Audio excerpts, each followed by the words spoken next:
పెళ్ళైనా పండగైనా వేడుక ఏదైనా పట్టుచీరల ప్రత్యేక వేదిక వారాహి సిల్క్స్.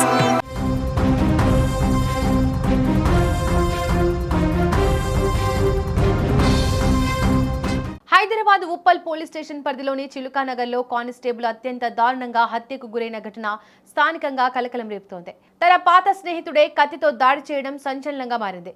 ఇక మృతుడు ఆంధ్రప్రదేశ్లోని కర్నూలు జిల్లాకు చెందిన సుధీర్.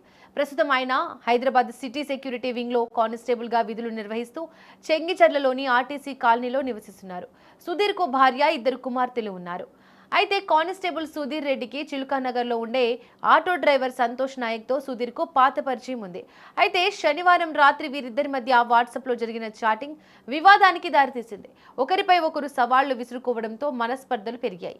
ఈ క్రమంలో ఆదివారం రాత్రి చిలుకానగర్ ఆదర్శ నగర్లోని ఒక ఖాళీ స్థలం వద్ద కలుసుకోవాలని నిర్ణయించుకున్నారు.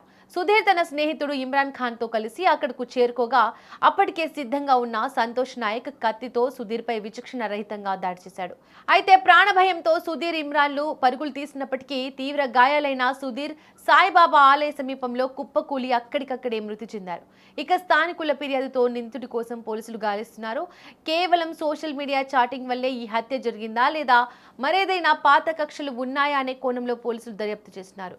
ఏదేమైనా ఓ కానిస్టేబుల్ దారుణ హత్య స్థానికంగా కలకలం రేపుతోంది. ఇక మరోవైపు సుధీర్ రెడ్డి మృతితో ఆ కుటుంబానికి పెద్ద దిక్కును కోల్పోయింది. భార్య, 2 ఆడపిల్లలు అనాథలుగా మారారు. 2 పిల్లలను ఎంతో ప్రేమగా చూసుకునే తండ్రి ఇక లేడు అనే చేదు నిజాన్ని వారు జీర్ణించుకోలేకపోతున్నారు.